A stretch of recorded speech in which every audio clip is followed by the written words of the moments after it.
Switzerland അതിമനോഹരമായ ഒരു രാജ്യമാണ്. അവിടുത്തെ റൈൻ നദിയിലെ ആ വെള്ളച്ചാട്ടം അത് കണ്ടു നിൽക്കുന്നതിന് തന്നെ വളരെ നല്ലൊരു കാഴ്ചയാണ്. അപ്പോൾ അവിടെ ഒക്കെ കഴിഞ്ഞ് നമ്മൾ അടുത്ത സ്ഥലത്തേക്ക് പോവാണ്.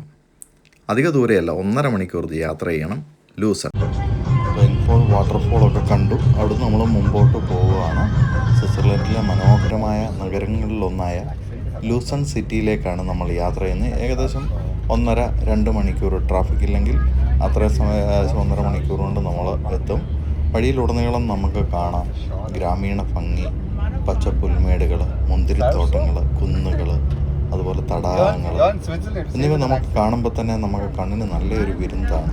ഇവിടുത്തെ റോഡുകളുടെ പ്രത്യേകത നല്ല നിലവാരമുള്ള ഹൈവേകളാണ്. അതുപോലെ കൃഷിയിടങ്ങൾ കാണാം, അതിനോട് ചേർന്ന് അവരുടെ വീടുകൾ, ചെറിയ ഗ്രാമങ്ങൾ കാണാം. അതൊക്കെ കണ്ട് ഇങ്ങനെ മുമ്പോട്ട് പോവുകയാണ്. നല്ല ഉന്നത നിലവാരമുള്ള ഇതൊരു സാധാരണ കൊച്ചു വഴികളിലൂടെയാണ്, ഒരു ഷോർട്ട് കട്ട് എടുത്താണ് ഞങ്ങൾ പോകുന്നത്.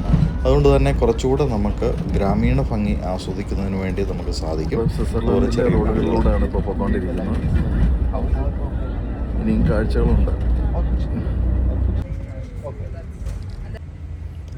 അങ്ങനെ ഒരു ജംഗ്ഷനിൽ ചെന്നു. അവിടെ കുറച്ചുകൂടെ ബെറ്ററായിട്ടുള്ള ഒരു ഗ്രാമമാണ്. അവിടുന്ന് നമ്മൾ ട്രാഫിക് സിഗ്നലൊക്കെ കഴിഞ്ഞ് മുമ്പോട്ട് പോവുകയാണ്. ഏകദേശം നമ്മൾ പകുതി വഴി പിന്നിട്ട് കഴിഞ്ഞു.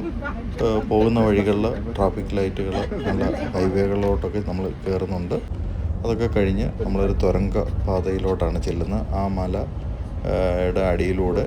അപ്പം നമുക്ക് എളുപ്പം നമ്മുടെ യാത്ര സുഗമമാക്കുന്നതിന് വേണ്ടി അത് സാധിക്കും. അത് കഴിഞ്ഞ് പിന്നെയും പുൽമേടുകളൊക്കെയുള്ള സ്ഥലങ്ങളിലൂടെ നമ്മൾ സഞ്ചരിച്ച് കുറേ മലമ്പ്രദേശങ്ങളൊക്കെ നമുക്ക് അതിനിടയ്ക്ക് കാണാം. നമുക്ക് അങ്ങ് ദൂരെ നമുക്ക് കാണാം സ്വിറ്റ്സർലൻഡിലെ ആൽപ്സ് പർവ്വത നിരകൾ. ഇപ്പം കാലാവസ്ഥയ്ക്ക് അനുസരിച്ച് മഞ്ഞ് മൂടിയ കൊടുമുടികളാണ് ഈ ആൽപ്സ് പർവ്വത നിരകൾ. നമുക്ക് ദൂരെ എങ്ങും ഒരു മഞ്ഞ് പൊട്ട് പോലെ കാണാം. വളരെ ഭംഗിയാണ് അത് ദൂരെ നിന്ന് കാണുന്നതിന് തന്നെ. അത് കാണുമ്പോൾ തന്നെ നമുക്ക് നല്ല പുൽമേടുകളിലൂടെ അടുത്ത കുഞ്ഞു കുഞ്ഞു വീടുകൾ. സ്വിറ്റ്സർലൻഡ് എന്ന് പറഞ്ഞു കഴിഞ്ഞാൽ തന്നെ നമുക്ക് ആ റോഡുകൾ കാണുമ്പോൾ തന്നെ, ആ പുൽമേടുകൾ കാണുമ്പോൾ തന്നെ വളരെ ഭംഗിയോടുകൂടി അത് ആസ്വദിച്ച് മുമ്പോട്ട് പോകുന്നതിന് സാധിക്കും. അവിടെ നമ്മൾ റോഡ് 2ആയിട്ട് പോവുകയാണ്. നമ്മൾ സ്ട്രെയിറ്റ് റോഡുകളിലൂടെയാണ് പോയിക്കൊണ്ടിരിക്കുന്നത്. നമ്മൾ വീണ്ടും ആ പുൽമേടുകളൊക്കെ കണ്ട് ആൽപ്സിൻ്റെ തന്നെ വേറെ ഒരു ഭാഗത്തെ മലകൾ കാണാം, മഞ്ഞില്ലാത്തത്. അതൊക്കെ കണ്ട് സ്വിസ് ആൽപ്സ് എന്നാണ് ഇതിന് പറയുന്നത്. അത് കഴിഞ്ഞ് ഒരു റെയിൽവേ പാതയുടെ മുകളിലൂടെയാണ് പോകുന്നത്. ഇവിടുത്തെ റെയിൽവേ സംവിധാനം, പബ്ലിക് ട്രാൻസ്പോർട്ടിൽ ഏറ്റവും മികച്ചു നിൽക്കുന്ന റെയിൽവേ ആണ്. അപ്പോൾ ആ റെയിൽവേയുടെ ഒരു പാളമാണ് കണ്ടത്. അവിടുന്ന് വീണ്ടും നമ്മൾ ലൂസൺ സിറ്റിയിലോട്ടുള്ള യാത്രയിലാണ്. വീണ്ടും നമുക്ക് കാണാം നല്ല മനോഹരമായ കാഴ്ചകൾ. അങ്ങ് ദൂരെ തല ഉയർത്തി നിൽക്കുന്ന ആൽപ്സ് പർവ്വതനിരകൾ നമുക്ക് വ്യക്തതയോടുകൂടി കാണാൻ സാധിക്കുന്നുണ്ട്. ആൽപ്സ് കൊണ്ട് ജീവിക്കുന്നവരാണ്, പർവ്വതങ്ങൾ കൊണ്ട് ജീവിക്കുന്നവരാണ്. ഇതിൻ്റെ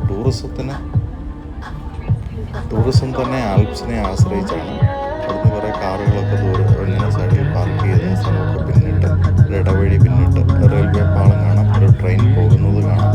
ഹായ് ഫ്രണ്ട്സ്, അപ്പോൾ ഞാനിപ്പോൾ നിൽക്കുന്നത് ലൂസൺ സിറ്റിയിലാണ്. അവിടുത്തെ ചാപ്പൽ ബ്രിഡ്ജ് ഉണ്ട്, അത് കാണാനായിട്ട് വന്നതാണ്. അപ്പോൾ ഇവിടുത്തെ മറ്റ് കാഴ്ചകളിലേക്ക് നമുക്ക് പോകാം. ഓക്കെ.